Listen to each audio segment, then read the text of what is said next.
Halo Tehaku semua, apa kabar? Kembali lagi bersama saya, Ainur, di program Kacamata Masyarakat.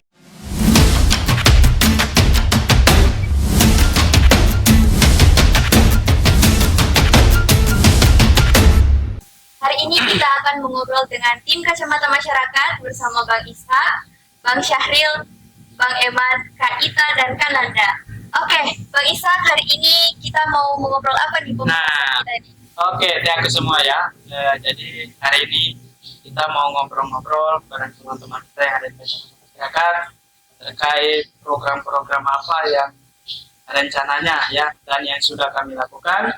Nah, mudah-mudahan ini bisa menjadi referensi atau evaluasi baik dari tim kacamata masyarakat ataupun teman-teman yang telah melihat apa yang telah kami sajikan. Oke, Bang Eman. Nah, kemarin kami telah melakukan beberapa survei ke lokasi-lokasi wisata. Nah, kira-kira Bang Eman sendiri bagaimana pendapatnya? Kalau menurut saya ya, dengan program kunjungan wisata, artinya kita mengunjungi beberapa tempat wisata yang saya lihat kemarin itu sangat-sangat luar biasa. Artinya memperlihatkan beberapa view kepada masyarakat untuk suatu tempat wisata. Jadi ini semacam ingin memperkenalkan bahwa tempat wisata ini layak untuk dikunjungi. Ini sangat luar biasa. Nah, perlu dikembangkan nanti ke depannya. Insya Allah kalau dengan tim-tim traveling ya, mereka traveling terus ya. Tour ini. Tim tour. Hanya traveling ke beberapa tempat wisata, tujuannya untuk memperlihatkan tempat wisata di beberapa daerah lah. Ya. Yang kemarin itu di Bungku Pesisir ya? Iya, itu lokasinya di Bungku Pesisir ya. Cuma mungkin yang perlu kita garis bawahi bahwa lokasi itu memang masih tertutup. Masih memang belum ada perhatian khusus baik dari pemerintah desa ataupun pemerintah kecamatan. Nah, jadi kegiatan apa yang kita lakukan di sana sebatas hanya melihat situasi lokasi yang ada di sana. Situasinya ya. Kalau Bang Syahrir sendiri, seperti Bang Syahrir ini kan adalah masyarakat sana juga. Kira-kira Bang Syahrir sudah pernah jalan ke sana atau gimana? Ini yang di Buleleng. Iya kan di sana ada Trans 1. Buleleng itu, oh iya ya. Oh sudah pernah kan di Buleleng. Iya. Untuk Trans 1 sudah. Ya, tapi tidak pernah sampai di puncak bagian bawah. Takut ya? Dan takut karena memang licin juga sih. Licin ya? Iya, saya dengan teman-teman waktu itu ada teman-teman dari Filipina. Iya, iya. Oh, Filipina? Iya. Wow. Dari Filipina sama Malaysia. Itu dalam rangka apa itu, Bang? Nah, waktu itu mereka anak santri. Jadi ceritanya mereka datang ke Polowali. Ya karena mereka anak santri, mereka butuh hiburan. Ya tentu saya ajaklah di kampung saya sana. Ya, alhamdulillah mereka senang dan memang bagus ya. Oh, lokasinya sangat bagus. Akhirnya bersingkat. Ya seperti dikatakan tadi karena memang masih belum ada perhatian. Ya. Saya kira mungkin perlu ada dinas terkait lah untuk pengembangan. Dinas terkait untuk ya pariwisata lah yang bisa dinasnya pariwisata khususnya. Tapi kalau melihat kita dari kacamata masyarakat untuk hal ini, apakah berpeluang untuk kita nge-branding atau memberikan permak di sana lah ya? Artinya tidak kan? Ya. Saya kira bisa lah. Bisa ya? Ya bisa lah. Bukan cuma itu, kalau di Bungku Pesisir itu banyak sekali itu. Iya banyak. Jadi ya ada Pasir Panjang juga kalau nggak salah. Oh, Pasir Panjang di daerah Bungku Pesisir juga. Pesisir juga. Jadi yang kami ketahui ya di situ ada Pasir Panjang, kemudian ada di Tanggupa itu apa namanya? Kolam Pungkeu. Kolam Pungkeu. Terus apa lagi? Air terjun itu apa itu? Yang di luar di sana itu? Iya. Kolentipo. Kolentipo itu di Torete ya. Kolentipo, kemudian ada Batu Bangka. Jadi memang ada juga satu air busuk. Air busuk. Iya. Jadi kalau kita melintas di air ke Pasir Panjang, kita melewati sungai yang memang sangat belerang ya. Iya. Saya lebih populer dengan air busuk. Karena dulu waktu kecil saya di situ.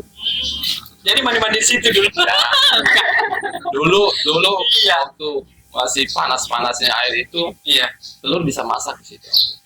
Tapi ini tempat wisata nih semua ini sudah ada nama-namanya yang spesifik ya supaya memang betul terbranding keluar. Ya, jadi untuk di Bungku Pesisir sendiri itu untuk Desa Tanggupa itu pasir panjang memang sudah ada yang Namanya pasir ya, panjang. pasir panjang. Ini pendek. One Orota sebenarnya itu. Kalau nama kampungnya sebenarnya itu Iya, One Orota. One Orota. Itu bahasa bungkunya. Yang di awal itu sebenarnya One Orota. One Orota apa One ya? Orota. Pasir Pasir panjang. panjang. Oh, Cuman karena supaya mungkin pemiliknya ini supaya bisa lebih mudah Dikenal. diucapkan, jadi dikatakan pasir panjang. Padahal itu nama di awal itu One Orota. One Orota. Di Desa Toret itu ada 2 lokasi. Ada namanya Batu Bangka. Itu sudah ada namanya, memang orang-orang kampung saya memberikan nama. Kemudian ada Kolentivo. Itu air Kolentivo. terjun. Itu mungkin saya bisa jalan-jalan ke sana. Informasi yang kami dapatkan bahwa air terjun tertinggi yang ada di Sulawesi itu Kolentivo. Kolentivo. Kolentivo. Kolentivo artinya apa? Saya kurang tahu juga siapa Kolentivo itu ya. Yang tadi Itu yang bahasa kampung kan. Bahasa kalau Batu Bangka itu batu perahu. Jadi ada sejarahnya itu.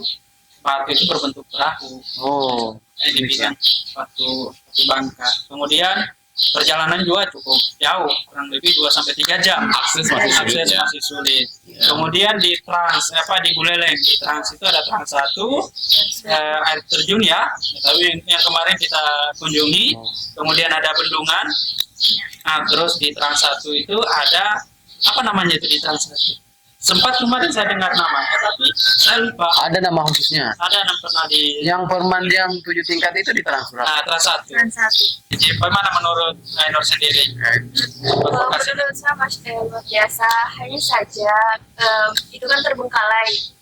Betul tadi yang dikatakan, masyarakat tidak memperhatikan. Sebenarnya jika diperhatikan itu orang sekitar itu pasti tahu. Bahkan orang Bahadok di sini mungkin tahu kalau di sana itu masya Allah bagus sekali tempatnya tuh, apalagi di Trans 1. Terus juga air terjunnya luar biasa sekali. Di sana kan ada tempatnya juga buat berteduh, tempat Iya. berteduhnya kan. Di sana Hanya itu saja memang terbengkalai. sudah dibuatkan untuk Trans 1 itu sudah ada lokasi apa istilahnya orang bilang dego-dego atau Iya, dego-dego. Spot nongkrong. Kayak spot nongkrong. Cuma kan kurang diperhatikan seperti itu. Berarti tugas kita di kacamata masyarakat ya. Ya, Artinya mudah-mudahan dengan pemerintah tempat juga kita bisa komunikasi, dengan pengelola kita bisa komunikasi.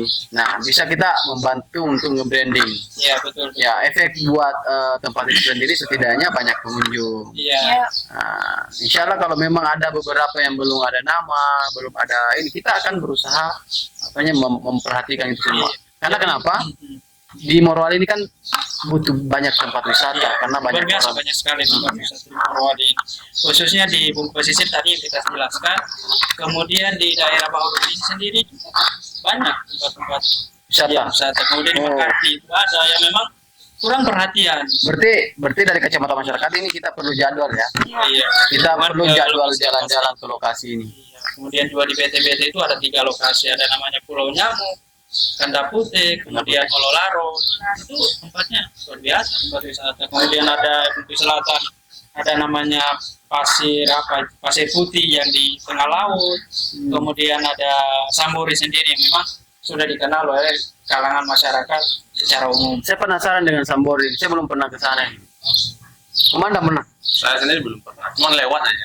Karena saya dengar Sambori ini sudah menjadi kecamatan ya. Iya, jadi kecamatan baru itu. Kecamatan Sambori namanya. Kecamatan Sambori. Ibu kotanya itu di Tanjung Harapan. Oh, Tanjung. Oh, apa? Jadi nanti mudah-mudahan tim kacamata bisa Ya, berkunjung ke lokasi sana. bisa lah diatur ya. Jadi ini kalian kan masih sekolah ya. Iya. Masih sekolah, mudah-mudahan dengan traveling seperti ini bisa refreshkan wawasan. diri, membuka wawasan. Artinya banyak-banyak belajar dengan dunia-dunia wisata. Apalagi kita mau mengeksplor diri bahwa ini tempat-tempat perlu diekspos kemana-mana. Artinya kita bisa menjadi ikon, adik-adik bisa menjadi ikon untuk publikasi wisata ini. Ini sangat perlu ini, ya kan? Memang ini Morowali ini selain tambangnya yang terkenal, wisatanya banyak sekali. Ya, Cuma ya kadang-kadang ya mungkin pemerintah yang belum ada perhatian khusus ya. berarti kita perlu ketemu dengan dinas pariwisata ya. Katanya kayaknya kacamata masyarakat ini perlu ngobrol dengan dinas pariwisata. Boleh. Ya mungkin bisa dijadwalkan Bang. Insyaallah. Kita bisa jadwalkan dengan dinas pariwisata, dengan dinas pendidikan, karena kita di kacamata masyarakat itu akan menyentuh lini-lini apa namanya pendidikan, budaya, pariwisata. Pokoknya kita akan sentuh semua itu. Pas itu mungkin jadwal kita di kacamata masyarakat, kita akan ke pulau ya. Insyaallah.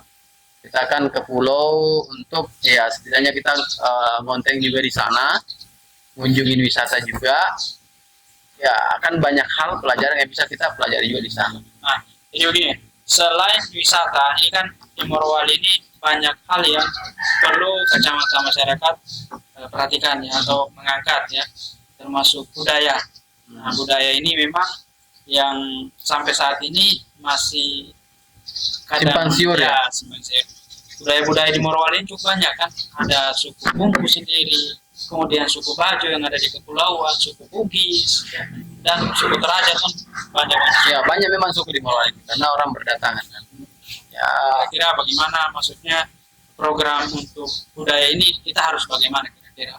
setidaknya kita apa namanya mengetahui budayanya mereka supaya ini menjadi acuan untuk mempelajari setiap daerah itu beda-beda adatnya, beda-beda cara-caranya agar bisa menghindari yang namanya konflik-konflik. Nah ini memang perlu disosialisasikan juga kepada seluruh masyarakat pendatang yang beda-beda ini suku-sukunya agar mereka tahu bahwa budaya Bugis seperti ini, budaya Toraja seperti ini agar menghindari yang namanya konflik. Mungkin begitu pengomandannya. Ya, saling memahami lah. Pada intinya tidak boleh memaksakan budaya kita untuk dihadirkan di tempat di mana kita Berada. nggak Kita harus boleh menyesuaikan. menyesuaikan. Kalau menyesuaikan ya selamat lah. Aman.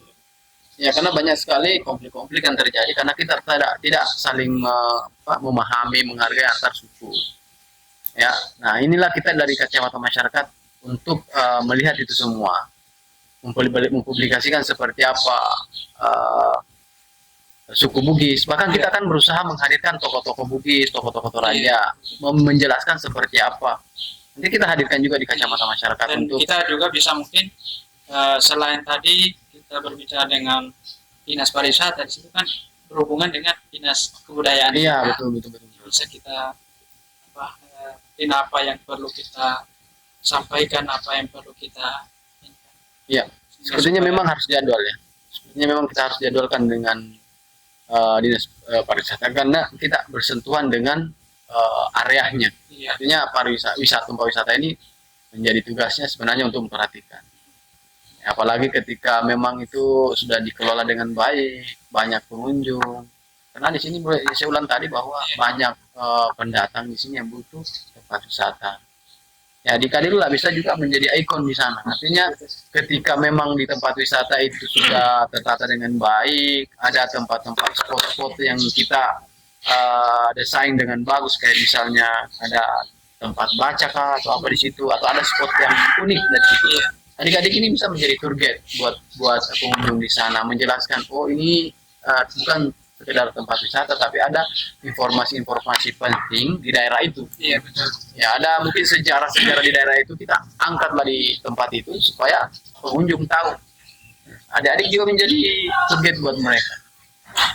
Kalau di Bohodopi sendiri ini di mana-mana kira-kira ini tempat wisata yang perlu kita expose dan perlihatkan. Iya. Jadi salah satu yang tadi yang saya sebutkan kan ada di BTBT itu kan 3 lokasi.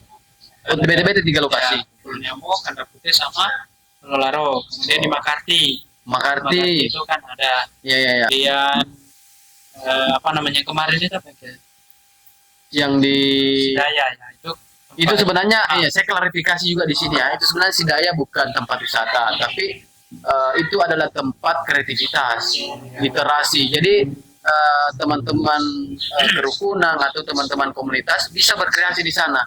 Itu klarifikasi yang saya bisa sampaikan karena dari pihak CSR ini sendiri menyampaikan ke kita bahwa itu sebenarnya bukan tempat wisata. Itu adalah sesuatu yang diperuntukkan untuk masyarakat untuk berkarya. Jadi industri kreatif bisa dilakukan nanti di sana. Jadi lebih ke industri kreatif. Kreatif. Mulai dari kesenian, budaya mungkin bisa Budaya bisa di sana kita bisa apakah misalnya dialog budaya untuk membahas bisa sekali di sana kita ngobrol-ngobrol. Itu karena kemarin waktu kita berkunjung di sana, itu pemahaman kita adalah tempat wisata, tapi ternyata itu adalah tempat berkreasi industri kreatif. Tapi secara ini sih sebenarnya tempat wisata juga kalau terlihat ya, karena adalah sesuatu tempat yang bisa memanjakan mata program ke depan. Nah, kemudian selanjutnya ini kan Kacamata Masyarakat membuat program yaitu pencarian talent. Ya. Itu gimana itu, Bang? Nah ini kalau Jadi untuk jelaskan mungkin sama THQ semua, biar THQ bisa pahami apa maksudnya. Oke, jadi di Kacamata Masyarakat itu sudah kita ada beberapa pemain inti ya, kalau dalam cerita ya. Pemain inti ada Bang Syahri, Bang Ishak sendiri dengan teman-teman yang sudah ada di sini. Nah, memang kita mau melakukan perekrutan talent ini sangat-sangat kita tunggu-tunggu nanti ini untuk castingnya. Perekrutan talent ini ada beberapa yang kita pilih. Pertama itu pemain film, penyanyi, model, ada juga kameramen sih, ada juga editor. Kenapa kita lakukan casting ini? Karena kita memang butuh talent-talent yang berbakat untuk ikut nimbrung di perfilman di Bohodopi. Target kita mau belajar bagaimana membuat film, terus merealisasikan dalam bentuk film, khusus mengangkat kisah di Bohodopi ini, kisah dari awal Bohodopi ini sampai saat ini seperti apa kisahnya. Nah, nanti kita cari tokoh-tokoh masyarakat yang memang kisahnya bisa diangkat sebagai film. Ya, memang ada beberapa media-media, tapi itu sekedar media. Makanya kita Kacamata Masyarakat ini hadir untuk membuat karya lah dari industri perfilman. Oke. Kemudian ini, Bang, banyak teman-teman yang sering tanya ke saya melalui media sosial, Bang, bagaimana kalau kami seperti mungkin di situ yang diminta seperti MC atau pembawa acara, dan mereka itu memang sudah punya apa istilahnya punya skillnya di situ. Nah, apakah mereka itu bisa ikut testing atau bagaimana, Bang? Sebenarnya kalau untuk ikut casting kan kita sudah tahu skillnya, artinya kita tinggal memilah mereka, menempatkan ini sudah bisa. Nah, kalaupun yang ada yang kita casting dan belum terlalu paham tentang perfilman dan atau job yang dia pilih, itu bisa nanti kita akan memberikan pelatihan juga untuk orang-orang yang talent inilah untuk ikut nimbrung. Apakah dia bisa nimbrung sebagai pemeran utama atau apa, kita tidak pernah tahu lah yang hal-hal begini. Cuman untuk MC itu sendiri, MC dan penyanyi itu iya, kita berusaha MC ini MC sebenarnya kita kenapa membutuhkan banyak MC, karena kita memang menginginkan Kacamata Masyarakat itu di setiap daerah itu bisa mempromosikan daerahnya sesuatu yang unik di daerah itu, artinya dia menjadi ikon untuk nampak di publik ya, artinya mengatasnamakan Kacamata Masyarakat, tapi tidak sekedar mengatasnamakan ya, kita tetap terdata untuk misalnya nih tempat wisata yang ada di Bungku Tengah sana kan. Nah, di sana bisa saja mereka jalan-jalan ke sana dengan MC ini, tapi menarasikan untuk mempublikasikan ini wisata. Kita butuh itu. Kayak ini talent-talent kan ini bisa menarasikan seperti Ainul. Ketika berjalan ke tempat wisata tidak sekedar jalan-jalan toh saja, tapi bagaimana memberikan informasi terkait masalah wisata itu. Iya. Itu harapan kita. Nah, jadi ini target dari teman-teman Kacamata Masyarakat ini, berapa banyak talent yang akan disiapkan ini? Kita target sampai 60-an di bulan 5 ini. Kita target sampai 60-an lah, 60-an orang, karena kita akan melakukan castingnya itu di Lahan Sidaya itu. Karena jadi ini setiap kecamatan perwakilannya atau bagaimana, Bang? terserah, ada ini kan bebas, ini kan umum. Oh, gitu. Nah, kalau memang talentnya dari anak-anak SMA yang memang notabene mau belajar, bisa saja ya. Karena bisa saja nanti kita syuting di sekolahnya. Karena ada nuansa-nuansa sekolah yang akan ditempati syuting, nuansa hutan, tempat wisata, perusahaan itu akan ada nuansa itu yang akan kita tempati syuting. Jadi mungkin di Bungku Tengah sana agak lumayan jauh ya, nuansanya memang sekolah ya. Kita bisa syuting di sana. Ya, insya Allah nanti tergantung ide cerita film yang akan kita mau angkat. Tapi banyaknya itu sekitar 60-an, karena kita tidak pernah tahu apakah 60 ini bisa bertahan sampai ini ya, karena memang betul-betul kita di sini belajar, bukan seleksi alam ini ya. artinya kita cari talent yang memang ketika brand kita sudah betul-betul naik, ya mudah-mudahan nanti rezeki datang, ya kita sama-sama mendapatkan hasilnya. Nah, kita mungkin lanjut masalah ini, kita berbicara kondisi yang ada di Kecamatan Bahodopi sendiri dengan berbagai macam suku, berbagai macam budaya. Pasti keamanan ini yang paling penting. Nah, ini program-program kira-kira tadi Bang Syahril ini bagaimana? Punya fokus. Harus punya program yang luar biasa ini Bang Syahril. Bagaimana ini Bang Syahril? Ya nanti kemarin kan kita sudah bicara sama Bang Teo kan. Oh iya. Ya banyak hal lah yang kita buat nanti. Ya, Ya tinggal saksikan aja lah. Saksikan di kecamatan aja ya. Jangan sampai lupa itu. Saksikan saja terus channel Bidik Misi Di Indonesia. channel biar, Bidik biar Misi. penasaran mereka juga. Iya. Kalau dibahas nanti, Iya ya. nah, biar penasaran. Ya tunggu saja saksikan. Ya tunggu saja konten-kontennya tuh. Ya. Sebenarnya harusnya kayak gitu ya. Ya, tapi Jangan nggak apa-apa. dibuka ke publik dulu ya. Tapi nggak Rahasia. apa-apa, nggak apa-apa lah. Jadi jangan lupa like, comment, dan subscribe channel Bidik Misi Indonesia. Indonesia. Oke, untuk adik-adik sendiri nih. Nah, bagaimana pendapat kalian dengan program yang akan kita lakukan? Buat Ainur sendiri bagaimana? Pendapat saya sangat luar biasa sekali ya, terutamanya di program Kacamata Masyarakat ini menginspirasi anak muda zaman sekarang, Ya. kan? Karena supaya mengangkat lebih banyak anak muda yang bertalenta, Iya. yang bakatnya mungkin tertutup, ya, mungkin tertutup dengan adanya program Kacamata Masyarakat ini, mereka bisa mengeluarkan bakat mereka yang terpendam tadinya menjadi sangat luar biasa. Ya, kedepannya semoga tim Kacamata Masyarakat ini lebih maju, banyak memiliki talent-talent yang sangat luar biasa, bisa membantu juga masyarakat yang di luar sana. Seperti itu. Sangat luar biasa sekali. Ainur ini kalau di sekolah apa ini jabatannya? Ketua ASIS. Oh, ketua OSIS luar biasa. Saya ketua OSIS di SMA 1 di Kupes. Jadi banyak talent nanti di sana. Insya Allah ya. Insya Allah. Kalau banyaknya. Ya, karena kalau kenapa kita target yang paling utama jadi anak sekolah, karena minat belajarnya nah. Nah, memang di usia- apa di usia- kemauannya itu. Ya, Tapi kan nggak menutup yang lain juga toh. Ya. nah ya makanya kita buka umum. Memang kita Ini semua usia berarti. Semua usia. Terus laki-laki apa perempuan semua? semua laki-laki perempuan. Perempuan. Ya, karena pemain film itu kan memang membutuhkan banyak orang Iya. Karena Tapi ada- mungkin kita lebih utamakan ya tidak terikat ya. yang tidak terikat. Tidak terikat. Sehingga program-program ini bisa berjalan semua. Karena memang ada orang yang memang betul-betul ingin mensupport kita di masalah talent ini. Artinya bisa banyak memberikan pelajaran lah. Kita bisa banyak belajar terkait masalah perfilman. Apalagi abang juga kan fotografi, bisa banyak belajar di fotografi juga. Artinya memang kita harus belajar sinema lah untuk bikin ini bisa terjadi. Karena di Bahodopi ini belum ada film ya.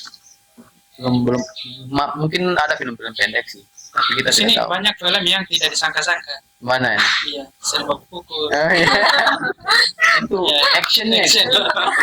Berarti action yang tidak juga ya. Jadi mungkin hal-hal seperti itu Pak Komandan mungkin yang perlu kita perhatikan juga karena saking banyaknya masyarakat di Bahodopi. Jadi terjadi hal-hal yang kita tidak inginkan bagi sekitar kita, tetangga kita itu pun ya kita buat. Kayaknya kita perlu segmen baru nih Pak Komandan untuk membahas terkait masalah keamanan. Kayaknya kita perlu itu. Kita bisa jadwalkan juga. Artinya banyak jadwal sebenarnya di kecamatan masyarakat ini akan banyak ini sebenarnya. Tinggal kita menentukan. Apalagi dengan kita mau menginginkan dengan keamanan yang saya maksud tadi, mau menghadirkan Pak Kapolsek kembali untuk kita ngobrol-ngobrol ya. Kapan pasti tersedia. Ya, artinya terkait masalah kejadian-kejadian yang di Bahodopi. Iya yang terjadi. Ya kita perlu apa namanya ya, mengajak masyarakat Iya. ya keamanan Harapan kita ini kan Bahodopi damai itu. aja. damai. Ya. Jadi kita mungkin harus punya slogan Bahodopi damai. Ya, Jangan marwah, ya. Bahodopi damai. Ya, ya. Karena memang kita di kacamata masyarakat itu apa namanya ya, kenapa banyak programnya, karena melihat semua sisi yang perlu kita programkan. Kacamata ya, melihat efektivitas peradaban. Jadi paling penting yang saya katakan tadi, memang kita harus terfokus juga dengan kerukunan. Nah, Dengan apa kita sering komunikasi dengan kerukunan dan mungkin ini akan terjalin hubungan yang lebih harmonis kan. Sehingga Ya, mungkin- konflik-konflik seperti itu, kalaupun terjadi, tidak akan merembet ke Ya. yang lebih besar. Itu yang kita harapkan. Saya rasa cukup ya melebar kita pembahasannya untuk kali ini. Cukup penasaran ya. Iya. Jadi Kupas semuanya. Jadi kupas semua ya. Oke lah, saya rasa cukup. Oke, sih. Oke, terima kasih semua ya. Alhamdulillah hari ini kita sudah ngobrol-ngobrol terkait program-program yang kacamata masyarakat, baik yang sudah kita lakukan ya Dek, dan yang akan kita lakukan ke depannya. Dan mudah-mudahan pembahasan hari ini bisa menjadi satu lompatan yang baik ya. Insya Allah, Oke. insya Allah. Kita akan hadirkan. Hadirkan yang lebih baik. Saksikan aja lah. Saksikan saja program kacamata masyarakat Saksikan yang di lebih menarik di channel Bidik Bidik Misi. Misi, guys. Ya, oke. Saya ke semua ya. Sampai jumpa di program berikutnya. Oke, bye-bye.